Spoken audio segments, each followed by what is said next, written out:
Salut à tous, j'espère que vous allez bien. On se retrouve pour une nouvelle vidéo dans la chronique NutriPsy. Alors aujourd'hui, on va parler de quelque chose de différent par rapport à d'habitude. On ne répond pas à des questions, mais on a voulu vous parler de la cuisine comme vous ne l'avez jamais encore entendu. Et pour cela, je ne vais pas en dire plus parce qu'on va développer tout au long de la vidéo. Pour ça, du coup, Inès est avec nous pour nous parler de tout ça. Donc c'est parti, on t'écoute Inès. Bonjour à tous et puis ravie d'être ici du coup avec vous et Lucie. Donc effectivement la cuisine comme vous ne l'aviez jamais vue parce que on a tendance à associer cuisine à nourriture, enfin, tout simplement manger. Et aujourd'hui on voulait vous parler aussi un peu de développement personnel et de toutes les vertus que la cuisine peut avoir sur vous, sur votre quotidien, etc. Donc c'est aussi un très bon moyen de prendre soin de vous. Alors comment, pourquoi, c'est ce qu'on va développer. Donc j'ai trouvé une petite ressource qui est intéressante. Je ne sais pas si vous connaissez la pyramide des besoins, qu'on appelle la pyramide de Maslow, qui détermine en fait les 5 besoins primaires. Donc ceux qui sont tout en bas, c'est ceux dont on a le plus besoin.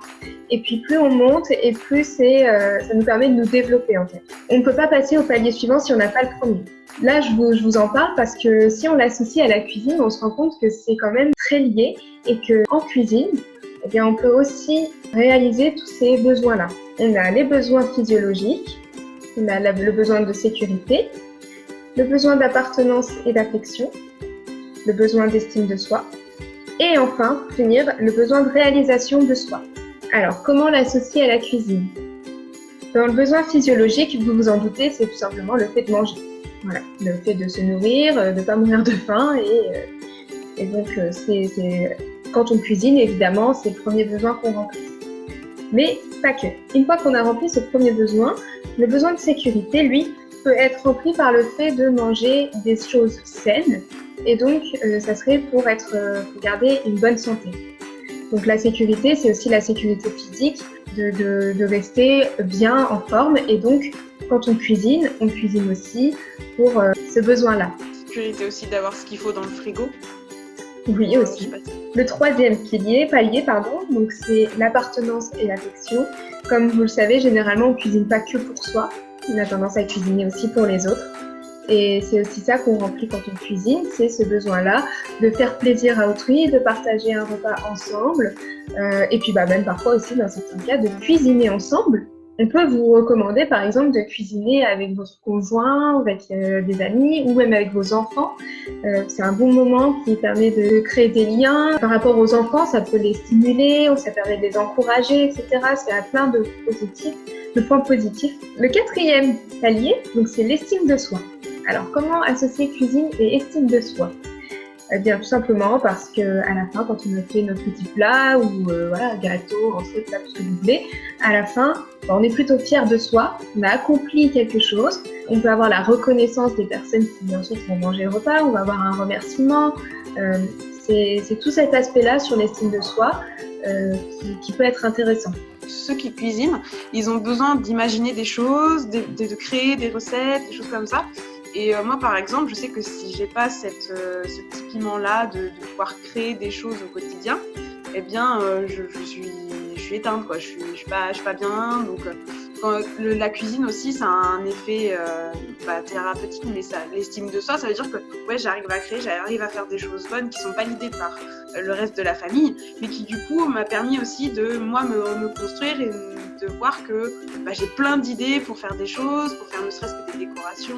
Je pensais à des décorations de pâtisserie, mais aussi dans l'assiette, comme on la forme, ce plat-là. Enfin, en fait, ça fait découvrir plein de sens la cuisine. Et avant qu'on en parle de ce qu'on va discuter tout à l'heure, je ne vais pas tout dévoiler, en fait, j'avais toutes ces petites idées-là dans la pyramide de Maslow, mais je pensais pas qu'on pouvait le regrouper en un mot et que finalement, c'est vraiment une véritable thérapie, quoi, la cuisine.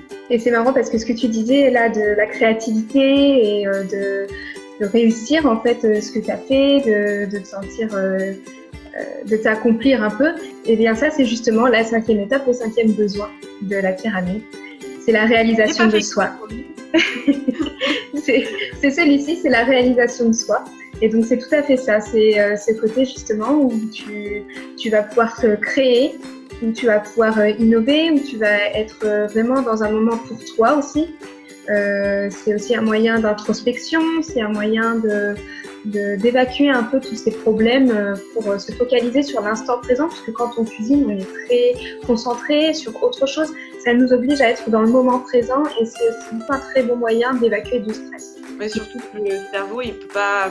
Quand on est stressé pour quelque chose, si on est concentré à faire une autre chose, ben en fait, le cerveau, il peut pas être aux deux endroits à la fois. Donc, il se concentre sur le moment présent, sur ce qu'on fait. Et la création, l'imagination, ça demande beaucoup de concentration. Donc, du coup, il oublie tout ce qui est à côté et c'est un très, très bon moyen pour se changer les idées. Donc ça, c'est la première chose. Première étape, on pourrait dire, qui permet de montrer que en cuisine, eh bien, on remplit plusieurs besoins qui sont importants dans le développement de soi. Et pas seulement celui de manger. Voilà. Donc ça, c'était plutôt la pyramide des besoins, version cuisine, si on veut. Il existe par contre réellement des méthodes qui ont été appliquées, qui ont été créées dans cet objectif de développement de soi. Donc là, on va un peu plus loin que juste l'application au quotidien. C'est pour les personnes, par exemple, qui veulent faire un atelier un peu développement personnel. C'est ce qu'on appelle la cuisine thérapie. Donc ça, c'est un concept qui a été créé par Emmanuelle Turquet. Donc en fait, cette dame, s'intéresse, elle, à utiliser la cuisine pour aider les personnes à avoir des prises de conscience. En fait, c'est vraiment une thérapie, hein. Ça porte bien son nom. Par exemple, des gens qui viennent pour des problématiques particulières. Et bien, au travers de la cuisine, au travers des réalisations culinaires, vont se rendre compte de certaines choses dans leur vie, avoir des prises de conscience intérieures, etc. Je vous invite du coup à aller voir Cuisine Thérapie par Emmanuelle Turquet si vous voulez en savoir un petit peu plus. Je me suis un peu renseignée, elle a donné quelques exemples que je trouvais intéressants. Un par exemple là qui me vient, où elle explique en gros une femme qui vient pour des problèmes de couple, qui a du mal avec son couple.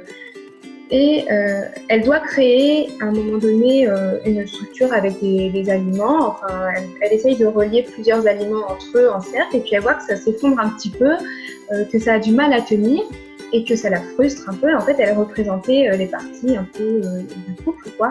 Chaque part représentait un membre, etc. Et en fait, à la fin, quand elle s'est rendue compte que ça tenait pas très bien, qu'il fallait d'autres éléments pour se maintenir, ça lui a fait prendre conscience aussi de la façon dont un couple pouvait se construire, que ça avait parfois du mal à tenir, que ça pouvait être bancal, mais que c'était aussi toute la beauté de la chose, qu'il fallait plusieurs éléments, que c'était pas juste deux personnes qui faisaient un couple, etc. Et ça, c'est un exemple parmi tant d'autres, mais c'est possible du coup de se rendre compte que par la cuisine, on peut avoir des prises de conscience si on prend le temps de s'y focaliser. Par exemple, quand on fait une mousse bavaroise, si on la met comme ça, sans rien d'autre en dessous, en fait, elle va être châteaubrûlante, elle va pas forcément tenir. Alors que si on commence à faire une partie un peu plus dure, après un peu plus moelleuse, et après on met la crème dessus, enfin la mousse, et puis on l'accompagne d'un petit film transparent pour qu'elle puisse tenir le temps qu'on consolide tout ça par le frigo.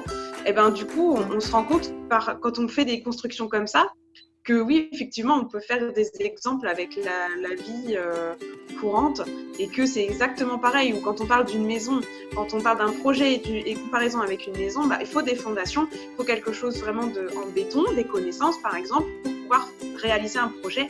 Bien, la cuisine, c'est pareil et dans la vie, c'est complètement pareil. C'est pour ça que j'aime bien aussi cet aspect de cuisine thérapie parce que c'est vraiment la cuisine en relation avec la vie quotidienne et que c'est pas juste manger, quoi. C'est ça qui est extraordinaire, c'est qu'on peut vraiment le mettre sous toutes ses formes. C'est exactement ça. Et du coup, c'est très intéressant. Et sinon, ce qui peut être intéressant aussi, c'est que j'ai peut-être un petit test à vous proposer pour essayer de savoir comment ressort votre personnalité à travers la cuisine. Lucie, si tu es d'accord, du coup, je vais te poser quelques questions. Et on va voir un peu... Vous êtes de moi. Alors, moi, en tout cas, je ne jugerai pas de ce qu'il en est, mais peut-être que toi, ça peut te faire réfléchir après sur autre chose. Ouais, ça peut être sympa. Vas-y. Est-ce qu'il y a une expression qui t'est familière et que tu utilises fréquemment en cuisine? Donc, il y a plusieurs expressions, je peux t'en citer quelques-unes. Être ni figue ni raisin, avoir la banane, en avoir trop sur la patate, être dans les choux, marcher sur des œufs, être sucré, être aux petits oignons, être une bonne poire. être bonne pâte, couper la poire en deux, mettre de l'eau dans son bain, pédaler dans la choucroute ou dans la semoule, avoir du pain sur la planche, porter ses fruits, vouloir sa part du gâteau, ne pas y aller avec le dos de la cuillère, rouler dans la farine, se cuire la rate au courbillon, presser comme un citron, être tout sucre tout miel, compter pour du beurre, mettre de l'huile sur le feu, ne pas savoir à quelle sauce on sera mangé. Le pain sur la planche et puis mettre de l'huile sur le feu. Est-ce qu'il y en a une qui te met plutôt une expression que tu n'apprécies pas trop? Celle que j'apprécie pas trop, brute de pomme. Je sais pas si tu l'as dit, je crois pas. Je l'ai pas dit, mais ouais. Bah ça, je déteste cette expression-là. C'est un truc que j'ai horreur d'entendre. Je sais pas pourquoi. Je déteste. Une qui semble refléter un pan de ta personnalité. J'ai du pain sur la planche.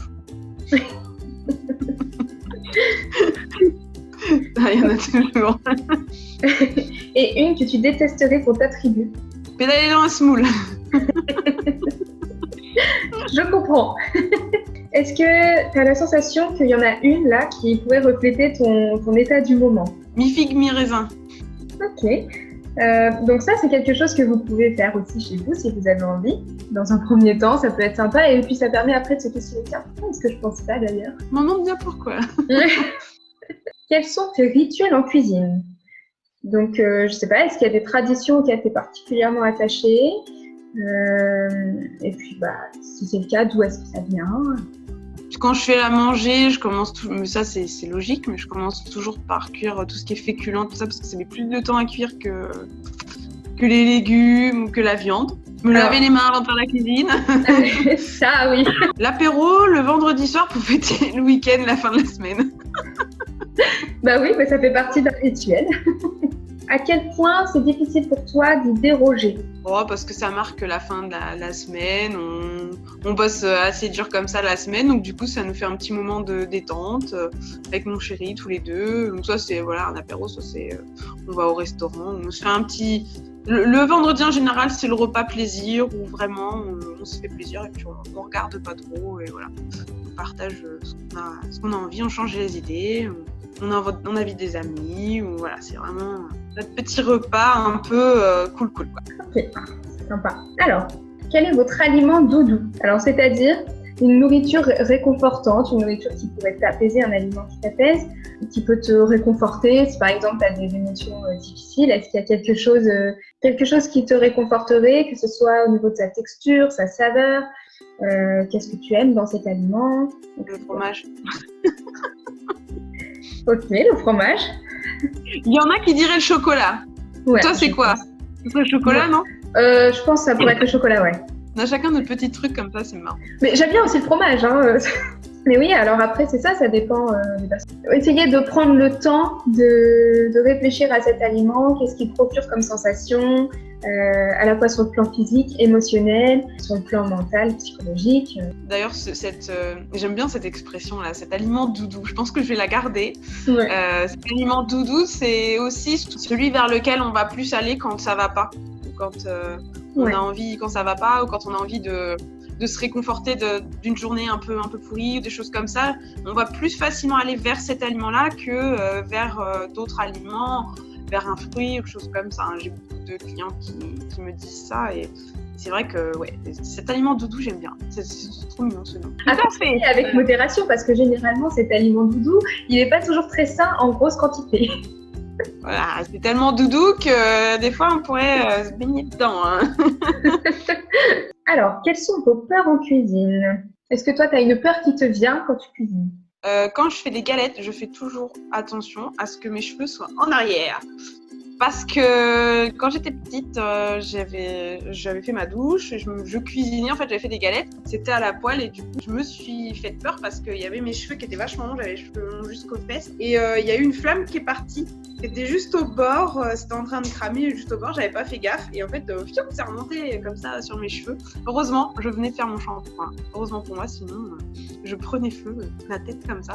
Alors c'est toujours ma hantise, maintenant j'ai des plaques de cuisson, donc là ça va aller et puis dans la nouvelle maison, ça va être les deux, donc ça va, j'ai un peu moins peur, mais quand je cuisine ailleurs, je fais toujours gaffe à ce qu'il soit en arrière ou attaché, parce que j'ai la phobie que ça recommence. Là, j'ai vraiment eu de la chance ce jour-là, quoi. C'est intéressant. Et après, ça peut être aussi d'autres types de peurs. Par exemple, ça peut être sur le fait de bien cuisiner. Est-ce que les personnes vont aimer? Ça peut en dire long sur votre regard sur vous aussi. Je pense qu'il y en a beaucoup de personnes qui sont comme ça. Hein. Moi, la première, est-ce que ça va être bon quand on fait des repas de famille Ou alors, ma hantise aussi, c'est de savoir si, par exemple, il y a une salade, c'est de la nettoyer et puis de me dire, mon Dieu, je vais tomber sur une limace ou un truc comme ça. Quand c'est les salades que tu ramasses du jardin, tu te dis, il va bien avoir une limace là-dedans, là. Ça te coupe le repas. Hein. C'est ça. Moi, j'ai plutôt tendance à demander régulièrement une fois que j'ai cuisiné, alors, ça va, tu aimes? C'est bon? Moi, j'attends de voir. Je ne le dis pas. J'attends de voir. Si les gens se resservent ou s'ils disent que c'est bon, ça va. Mais alors, s'ils ne se resservent pas et qu'ils ne me disent pas que c'est bon, bah là, je me dis, bon, Lucie, tu n'as pas besoin de demander si c'était bon, hein, parce que ça va être des oui, c'était très bon, mais j'en veux pas. donc bon, en général, je ne demande pas.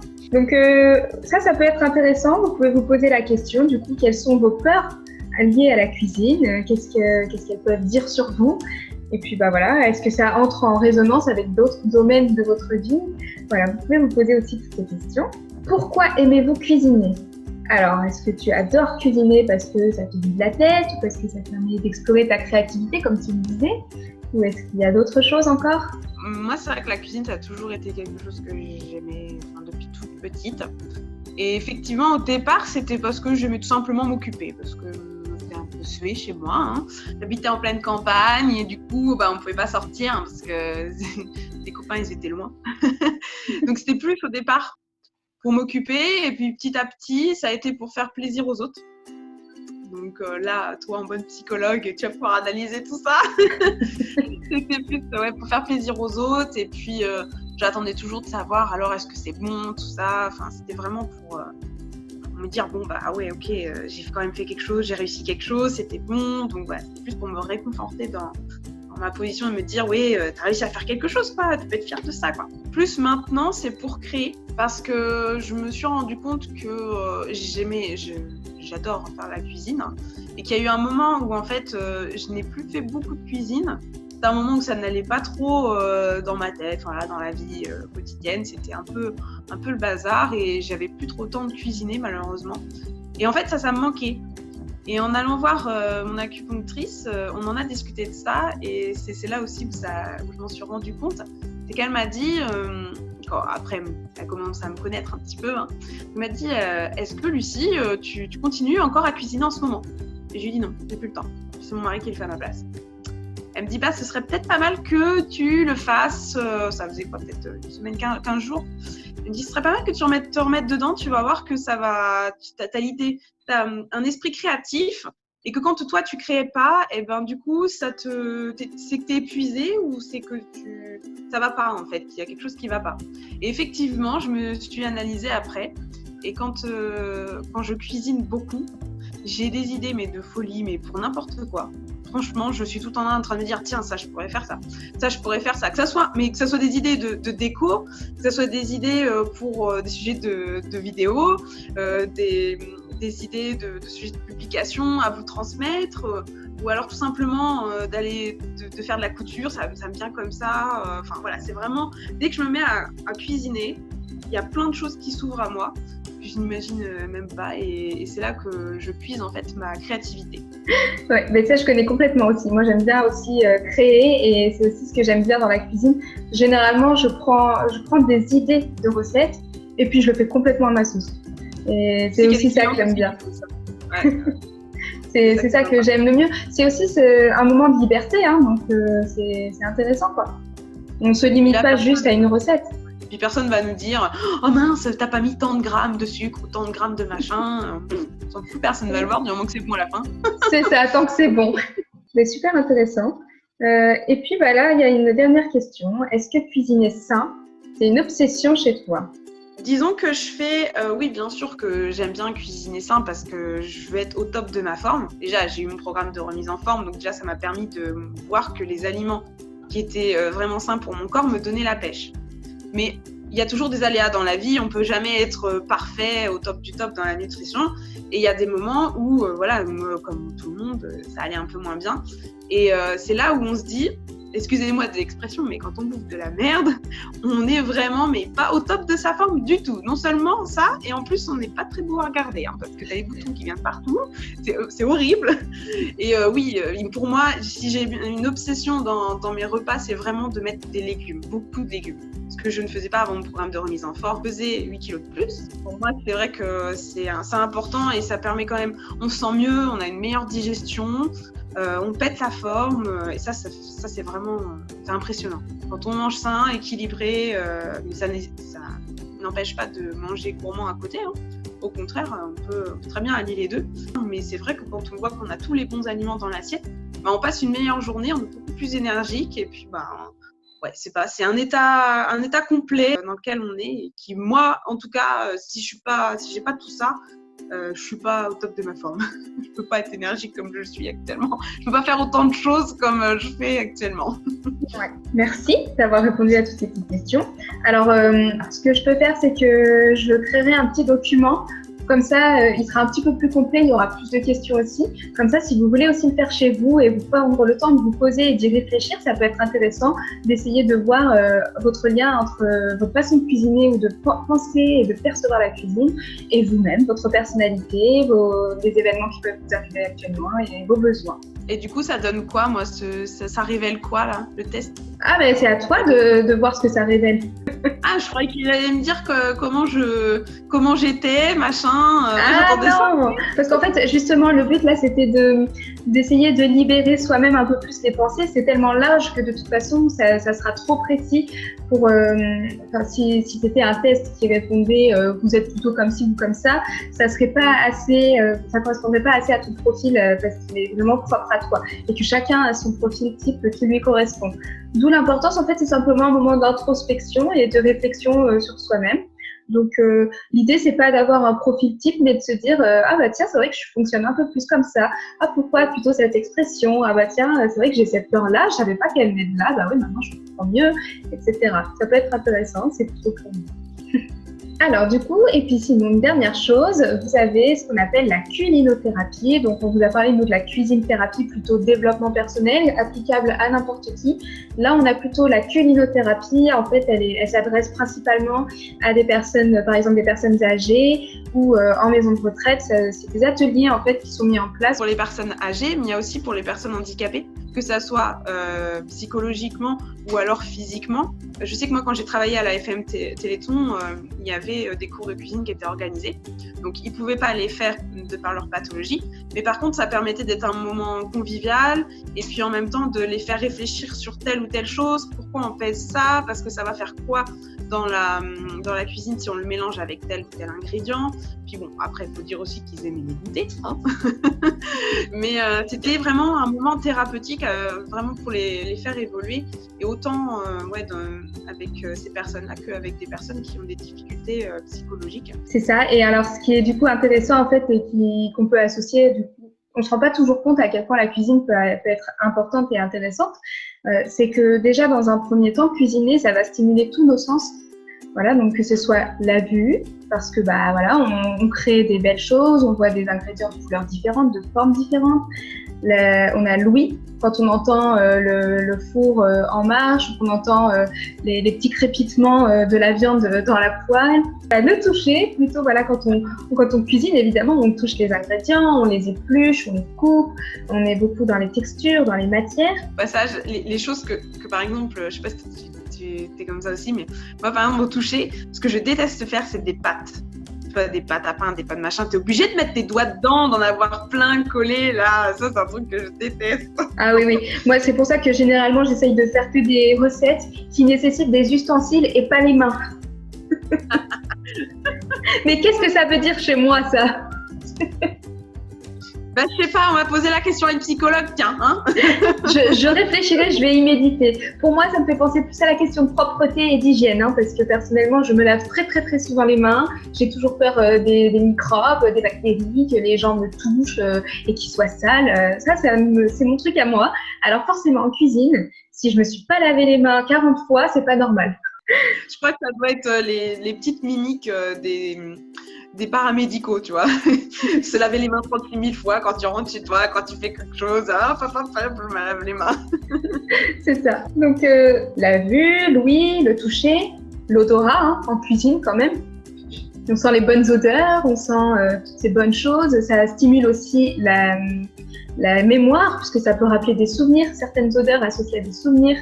Et puis c'est la même chose pour le goût. Enfin, le goût, évidemment, c'est le sens qui est principalement stimulé en cuisine. Mais comme vous voyez, ils le sont tous et c'est super intéressant. C'est pour ça que c'est à la fois bien pour des personnes du coup, qui ont besoin d'être stimulées, mais des personnes de n'importe qui, c'est un moment justement de se recentrer sur ces sensations. Et c'est très très important du coup d'avoir conscience de toutes ces sensations dans son corps quand on fait quelque chose. C'est comme je disais tout à l'heure, à un moment où on se recentre, on est dans l'instant présent et ça nous reconnecte avec nous. D'ailleurs, quand tu étais en train d'énumérer, il y avait des petites choses qui me venaient directement, c'est marrant. Je suis sûre que vous aussi, il y a des choses qui sont venues quand Inès était en train d'énumérer les 5 sens. Donc, n'hésitez pas aussi à noter en commentaire, moi, il y a ça qui m'est venu, moi, il y a ça. Enfin, voilà, ça peut être un échange aussi. Ça peut être sympa de savoir l'odorat, qu'est-ce que ça peut vous rappeler. Je sais que quand je rentre dans les maisons, quand je vais faire les soins et que j'arrive le midi ou un peu avant, vers 11h, ça commence à sentir un petit peu la cuisine et tout ça. Et il y a des fois, c'est marrant parce qu'il y a des journées où les gens ils cuisinent tous des pommes de terre. Alors ça, c'est assez sympa parce que tu les vois tu les vois sous toutes les formes en fait. Donc toi, ça te donne des idées après par la suite. Ou alors, des fois, quand je sens quelque chose, je me dis... oh bah tiens, j'essaye de m'imaginer toute seule, qu'est-ce que ça pourrait être, qu'est-ce qu'elle cuisine, machin. Donc j'essaie de réfléchir, de me faire une petite devinette à moi-même. Puis après, hop, dans le soin, parler de cuisine, et puis hop, savoir si j'avais bon ou pas à ma petite question. Moi, c'est par exemple, par rapport aux souvenirs, moi, par exemple, il y a une odeur qui me rappelle toujours des souvenirs de quand j'étais petite. C'est une odeur de poireau un peu, ça me fait penser aux soupes. Les soupes d'hiver, les soupes de grand-mère un peu, moi ça me rappelle quand j'étais petite l'hiver et que je passais à côté de chez mes voisines qui étaient des dames âgées que j'aimais beaucoup. À chaque fois que j'allais chez elles le soir, parce que j'allais souvent leur faire la lecture et tout ça, et ben ça sentait toujours la soupe le soir comme ça. Et du coup cette odeur me replonge instantanément dans ces moments-là. Réfléchissez vous aussi à des odeurs qui vous font penser à des souvenirs positifs, heureux, c'est aussi des bonnes choses à faire. Ouais, la cuisine, c'est vraiment une ouverture de plein de choses, quoi. Ça fait vraiment penser à plein de choses et finalement, je suis sûre que si on prenait le questionnaire là que tu viens de nous faire et qu'on voyait un petit peu, tu vois, par exemple, faire une espèce de test à mes clientes, je suis sûre que j'arriverais à voir un petit peu quelle vie elle mène, en fait, tu vois. Je suis sûre que par la cuisine et par le test qu'il y a là, on arriverait à faire une espèce d'histoire en fait de la personne. Ah mais c'est sûr, c'est sûr. C'est alors à la fois sur son moment présent et puis sur son passé. Ça peut être vraiment un très très bon moyen de voir tout ça. Donc voilà, comme vous avez vu, la culinothérapie, donc c'est vraiment plus pour les personnes âgées, les personnes handicapées. Ça s'adresse aussi aux personnes par exemple qui ont Alzheimer parce que comme vous me disiez, ça stimule la mémoire, la concentration. En fait, cuisiner va solliciter plein de choses, donc à la fois les 5 sens, comme je le disais juste avant, mais il y a aussi la capacité de concentration. Ça va nous obliger un peu à se concentrer, ce qui n'est pas toujours évident pour certaines personnes. C'est aussi la planification, alors on peut dire des capacités d'organisation, c'est de dérouler des étapes les unes après les autres, de savoir dans quel ordre les faire. Comme tu disais tout à l'heure, chauffer les pâtes avant parce que tu sais que ça va mettre un peu plus de temps à cuire que les légumes, tout ça. Et aussi par exemple de la flexibilité, ce qu'on dit la flexibilité mentale, c'est de pouvoir en fait s'adapter, se dire ah bah tiens il y a quelque chose qui est en train de brûler, alors j'enlève la poêle du feu alors que j'avais pas prévu à ce moment-là. Et puis c'est s'adapter constamment. En cuisine il y a des imprévus des fois et ça permet aussi de travailler tout ça. La cuisine c'est bien sur le plan émotionnel, sur le plan relationnel, puisqu'on partage, etc. C'est bien sur le plan sensoriel. C'est bien sur le plan cognitif. Donc en fait, même donc pour votre développement personnel, comme on a vu tout à l'heure, on peut faire plein de choses avec la cuisine et pas que manger. Super, merci Inès. Franchement, c'était vraiment un sujet très passionnant et tu m'as ouvert l'esprit sur encore plein de choses, même si il y a des choses que je savais sur la cuisine, voilà, que j'essayais de mettre en place, de faire prendre conscience aux gens de comment c'était vraiment.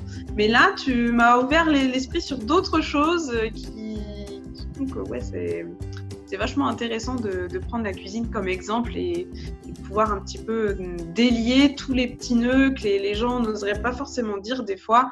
Finalement, en passant par la cuisine, eh ben, c'est plus simple et ça permet d'avoir des déclics. Donc, ouais, ça m'a fait aussi un déclic à moi d'avoir fait ce petit jeu. Merci Parfait. beaucoup de ton intervention. Et puis, on se retrouvera une prochaine fois pour une autre vidéo aussi intéressante.